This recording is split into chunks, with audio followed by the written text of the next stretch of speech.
Olá, meu nome é Cristiano Colombo, sou aqui professor da Verbo Jurídico, das áreas de Direito Tributário e de Direito Civil, e estamos aqui mais uma vez presentes com vocês nesta fase de transição entre a primeira e a segunda fase do exame de ordem.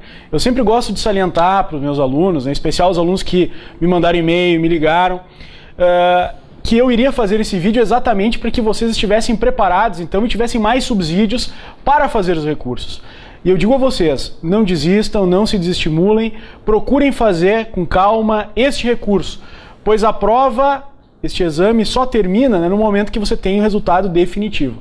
Então você tem ainda essa oportunidade, essa chance. Você que ficou por poucos pontos, não se desanime. Muitas vezes a banca anula algumas questões, muitas vezes a banca revê posicionamentos, e esse é o momento então de preparar este recurso.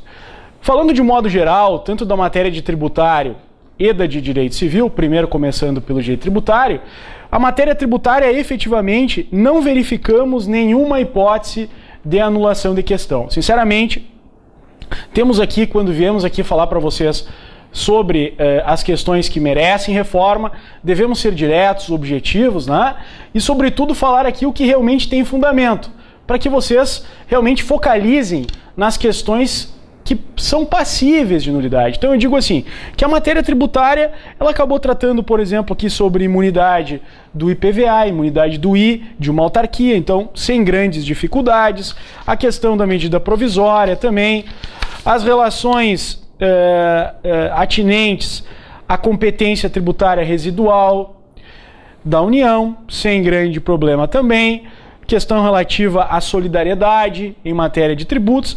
Vejam que realmente as questões que versaram sobre direito tributário não tiveram assim, não merecem, por nossa parte, qualquer reparo. Contudo, na matéria atinente ao direito civil, verifico que duas são as questões que são passíveis de nulidade. Começarei falando sobre a questão 37 do 10º exame de ordem unificado, da prova tipo 04 azul. Então estou usando a prova azul.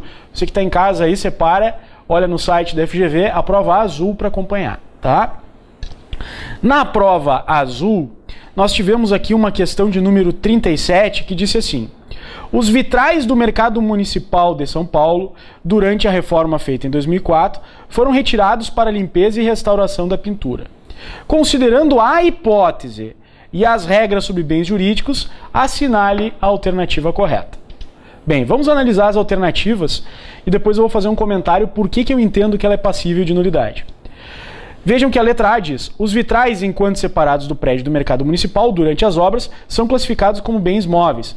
Errado, não se deve marcar essa letra A, exatamente porque se um bem, no caso aqui os vitrais, são retirados com a intenção de reempregá-los no mesmo imóvel, se considera por equiparação que esses bens continuam, não perdem a condição de imóveis, já que eles foram retirados para reintegrar.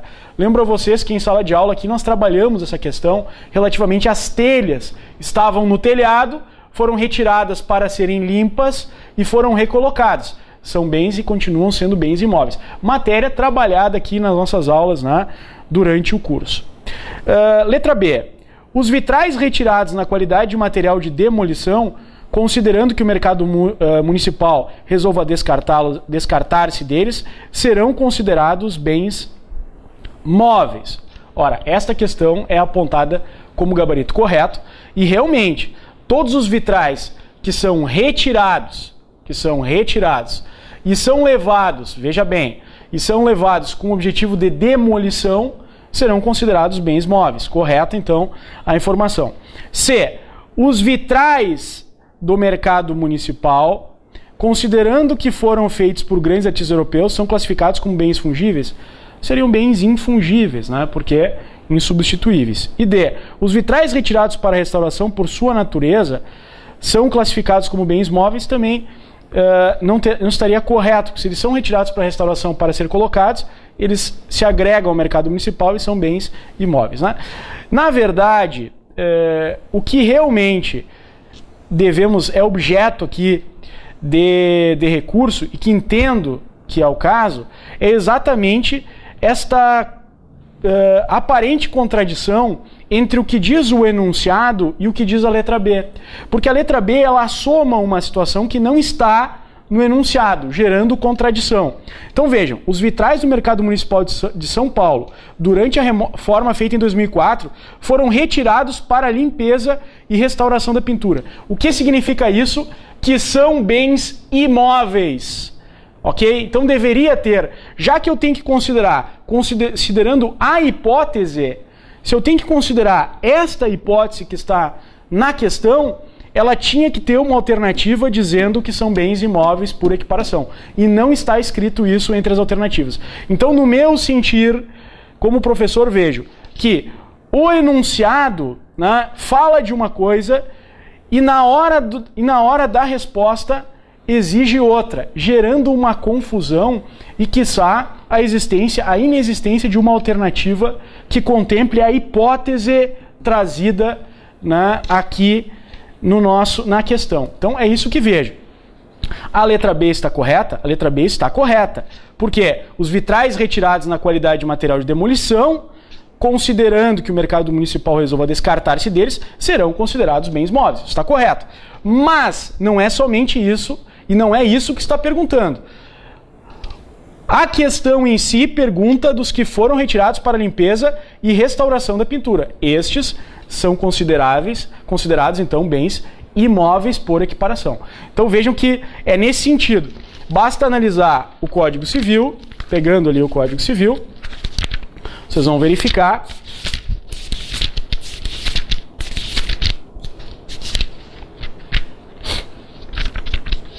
No artigo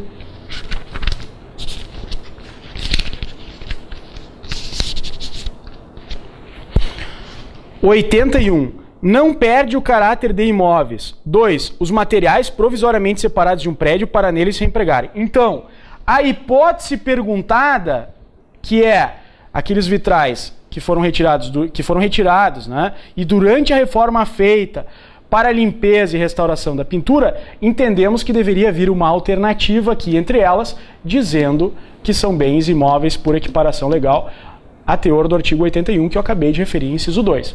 Como não tem essa alternativa, me parece que eles estão perguntando uma coisa e lá pelo meio da questão colocando novos dados, o que traz contradição, o que traz, nesse sentido, pelo meu entendimento, uma questão de anulação desta questão por contradição, por confusão, né, por estar trazendo vários elementos aqui que muitas vezes não relevarão apenas a uma resposta, mas inclusive a uma resposta inexistente, já que a banca exigiu falar sobre os vitrais que foram retirados para demolição, que não estão, como digo, no problema principal trazido na questão.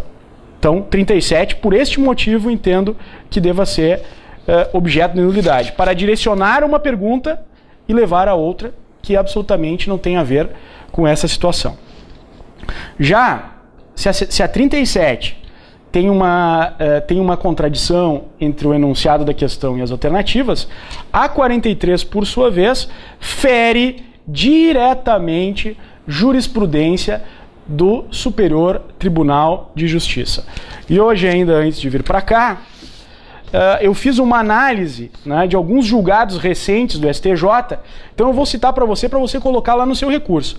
O agravo regimental nos embargos de declaração, no agravo em recurso especial 41973 do Paraná. Então coloca lá no STJ 41973 do Paraná, o agravo regimental nos embargos de declaração, no agravo em recurso especial. Super nome aí, né? Que vai dizer que a ausência da outorga uxória gera nulidade da fiança. Não há nulabilidade, como eles estão trazendo aqui na letra C da questão 43. E ainda, vocês podem notar aí, tem uma súmula, que é 332 do STJ, que vai dizer: a fiança prestada sem autorização de um dos cônjuges implica a ineficácia total da garantia. Então, não é uma questão de anulabilidade. A súmula fala em ineficácia e as decisões reiteradas aqui do STJ, não é só uma, posso trazer outro RESP aqui também, o RESP 11.859/82 de Pernambuco também vai dizer isso, que é caso de nulidade. Então vejam, entendo salvo o melhor juízo, que esta questão aqui padece de nulidade e deve ser sim afastado. Vejam que, de forma geral, então, analisando ambas as provas, né, concluo que nas provas de direito tributário efetivamente não há o que ser recorrido.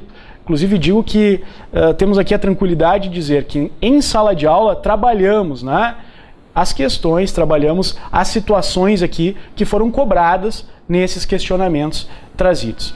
Também, em matéria de direito civil, gostaria de dizer para vocês que, na verdade, a questão relativa aos vitrais, entendemos que ela pode ser passível de nulidade por trazer uma hipótese problema e pedir ao candidato que escreva que responda sobre essa hipótese problema e durante a questão inserir dados diferentes, gerando confusão. Então, por aí, diria que haveria uma espécie de nulidade dessa questão por trazer uma contradição no seu discurso, né? Falar sobre uma hipótese e não contemplar nenhuma alternativa que desse vazão, que desse, no caso aqui, entendimento de uma alternativa correta. Então entendemos que não há. E a questão 43, tranquilo, digo a vocês que essa 43 há que ser anulada, né, porque, na verdade, não há como admitir que a fiança, se prestada por Alberto sem o consentimento da Nery, será anulável, já que o STJ, como falamos, tanto em matéria de súmula, como em matéria em julgados, que acabamos de citar aqui, na verdade tratam como nulidade e como ineficácia. Não tratam como anulabilidade. Por isso, não pode ser considerada a letra C, então, 43 do caderno azul. Bem, então essas foram as minhas considerações acerca dessa prova. Eu agradeço a atenção de vocês.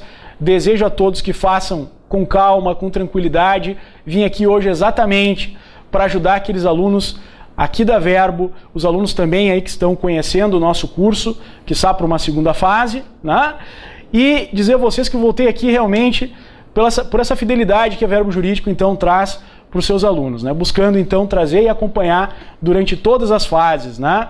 Que o concurso então da OAB, que a prova da OAB traz, né? Mantenham-se tranquilos, façam os recursos, apresentem e nos esperamos vocês aqui, né, para a segunda fase do exame de ordem, né, que faremos então matéria tributária, matéria civil, matéria do direito do trabalho, né, e vamos tanto trabalhar questões dissertativas, como também peças, preparar você exatamente para cada peça que a prova da ordem pode vir a pedir. Muito obrigado, sucesso, força, até mais!